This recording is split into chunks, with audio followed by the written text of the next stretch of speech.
So because of this futility that's in the earth, if you don't have a connection to God and you're being governed by the knowledge of good and evil, you're going to try to respond to these futilities in a way that cannot solve the futile reality. It's been there for generations and generations and generations. And so for humanity apart from God, it would be normal.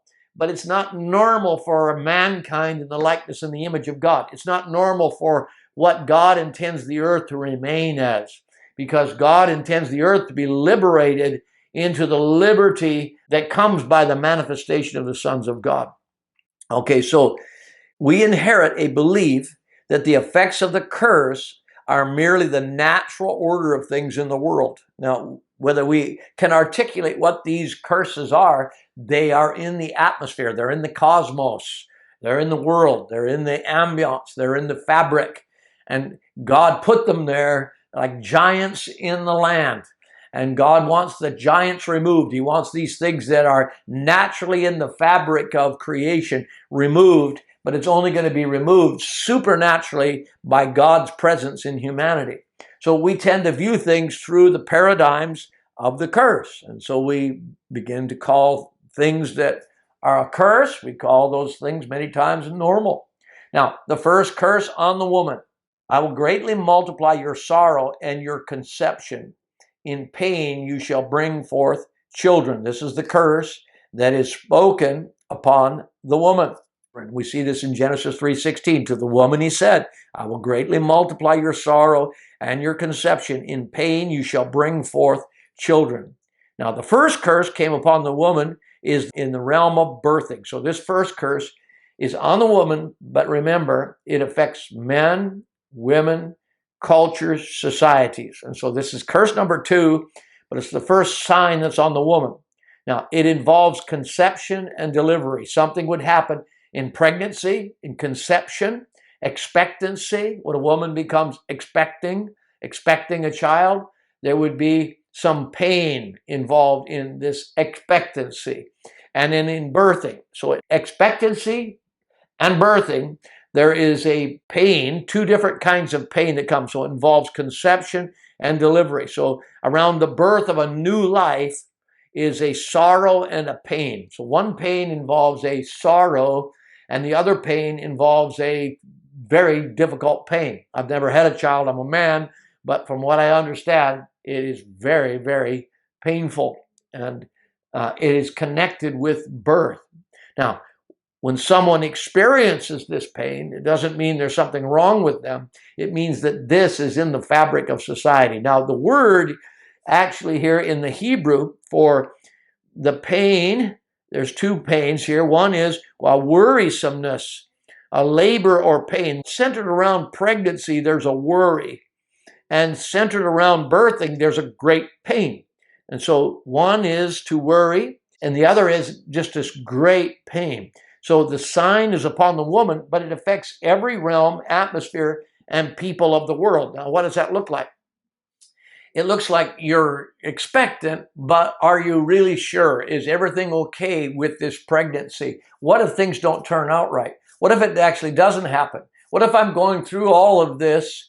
Well, this is really going to change my life. This is going to change everything about my life.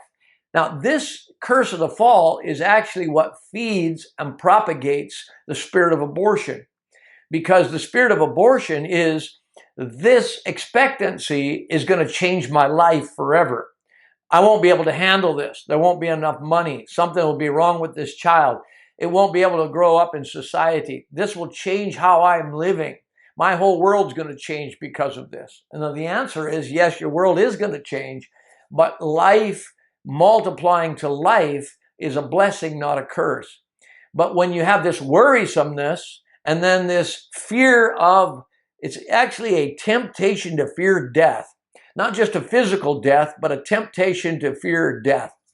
Now, for those of you that are parents, you know that when you had a child, as a dad and a mom and a dad, especially as a mom, but when you had a child, your whole world changed. My daughter had a child this year. Her and her husband, they know that their whole world changed when little baby Eleanor was born. And they had to now think of different priorities. Their whole sleep patterns changed. And their first few weeks, their whole focus is, I'm just trying to get sleep when I can and make sure my baby doesn't die. So, I mean, that is the focus. Your whole world changes at the birthing of something new. Now, this same thing can come in very practicalities. You may be working at a job, let's say, man or a woman, and you're working very hard and you have an expectancy. You expect maybe to get a raise or a promotion and a raise. You expect to advance in the company, or you start a business and you expect that business to grow and to expand. So you have an expectancy, but then with that expectancy is a worrisomeness. Well, what if it doesn't grow? What if I put all this time and invest all this energy, I invest all this money, what if it doesn't happen? So there's a worrisomeness. And then in birthing something new, there's always great pain. When something is birthed, there is always suffering. Not just the birthing of a baby, but anything. When something changes in society, there's always suffering in the transition. When something new of another expression beyond your own life is coming into reality, when multiplication is greater than addition. See, multiplication causes you to give your energy toward what is multiplying, whereas addition gives its energy to you just getting bigger. And wherever there's multiplication, there's a worrisomeness and great pain. Now, this is the futility that's in the earth. Now, this is not meant to stop multiplication, but it can surely hinder multiplication. This is the whole spirit of abortion. Let's talk about the church a moment, because in the church, whenever there's pain and suffering, we start really focusing majorly on Jesus come back. What is that? If we're really honest, it's this can't change, and so the best thing that could happen is a bailout. Come Jesus now. That is a spirit of abortion, people. That is a worrisomeness in the pregnancy, a worrisomeness in expectancy. When your expectations don't happen as you thought they would, you're worried in your expectancy. And so you are willing to perhaps not carry through the process of this sacrifice, of this transition that breaks this curse of futility. So this sign is on the woman, but it affects all cultures, all societies. It affects governments. It affects how the world thinks. And so rather than change, we would rather kill what is causing the change. Kill the pregnancy. Abort the baby. Stop the change. I got news for you. The world is always changing, not because the devil's trying to change it, but because God wants the world to change, but not as the devil wants it to change and not as human will wants it to change. God wants it to change in a life-giving way, but change is part of the process of life. And in change, there's always suffering. There's always a sacrifice. So the sign is on the woman, but it affects every realm, atmosphere, and people in the world.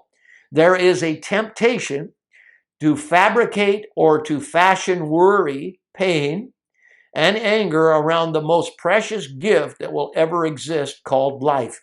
So around this precious gift, a baby being born, and also this precious gift of new life, multiplication coming into the earth, there is a temptation to fabricate or fashion worry. That's the Hebrew word.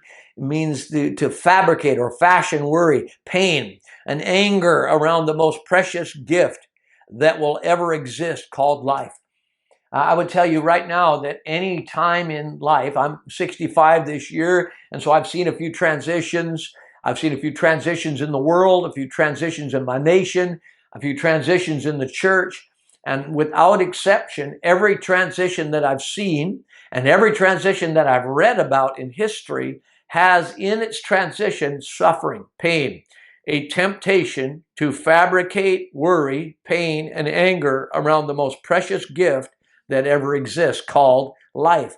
So within the joy of things that are new and never seen before, there's a pain in the process of conception and the process of pregnancy and the process of birthing. Pain and worry in the process of birth become a sign of the temptation of the fear of death. It's a temptation to fear death. Now, the truth is, fear is the opposite of love. Perfect love casts out all fear. And when you're pregnant, you want to feel safe. When you're expecting someone, expecting something, when you have an expectancy, you want to feel safe in your expectations. You want to feel safe in your pregnancy. And what would make you safe would be to absolutely know that you are safe, that love is going to make a way, that love is going to take care of it. Matter of fact, the reason that a mother can go through the pain that they go through in childbirthing is because of that mother intuition, that inner mother love that is willing to make that sacrifice for a child. And so it's love that endures the pain. It's love that is joyful in the discomfort. And so in any transition, it's love that's going to do that. And the opposite of love is fear. It's not doubt is not the opposite of fear. Unbelief is not the opposite of fear. The opposite of fear is love. Now, faith works through love. So this is going to have everything to do with faith. Faith is going to be a part of this process and the antidote to this curse of futility. So the fall of man opened a door in the lineage of mankind to a spirit of the fear of death, a spirit of the fear of death. This fear of death is fully connected to pain and suffering. So I would say wherever there is an expectation, an expectancy, there's going to be a temptation to fabricate this worry and to imagine the pain, to consider the process of transition, be tempted to abort, tempted to give up on it. And so you're going to be tempted to fear death. A woman who is pregnant, I'm not saying that all pregnant women fear death, but the temptation is there. I am saying that all men, women, cultures, and societies in the transition of change are always tempted to fear death. Right now, we are in a big change on planet Earth as I'm video recording this.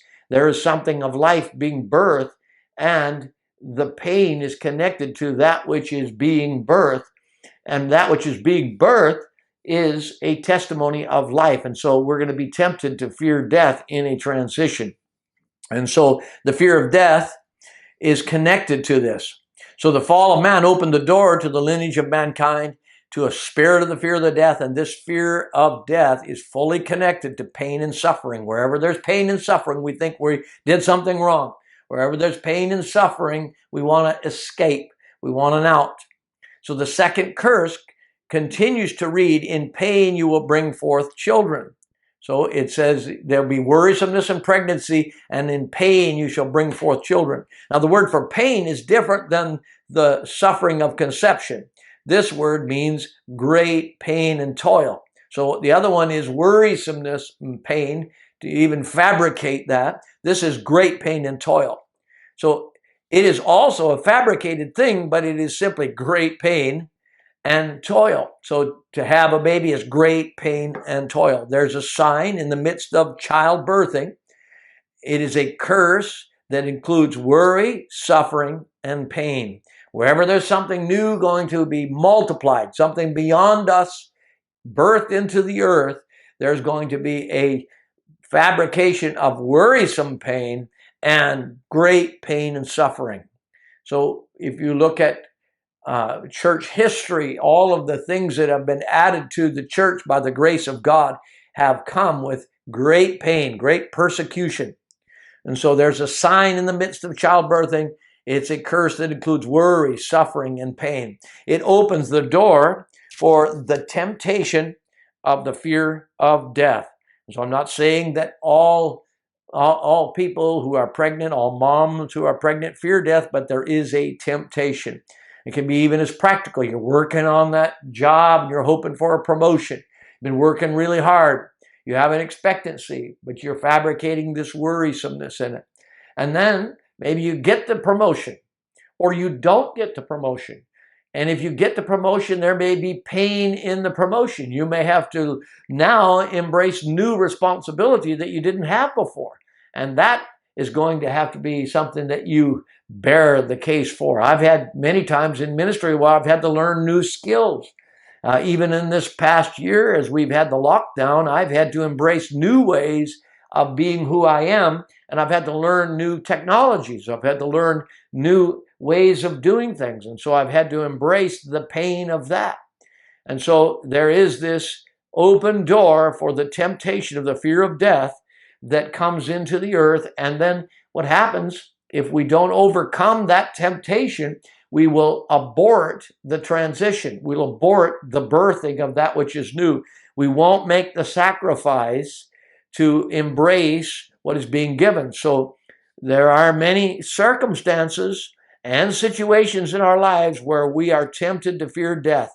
And every time we worry, we are facing the temptation of the fear of death. Every time we worry, we're facing the temptation of the fear of death. And so I would say that every sorrow, pain is connected to the temptation of the fear of death. This is the curse of the temptation to fear death. And so we need grace to overcome this.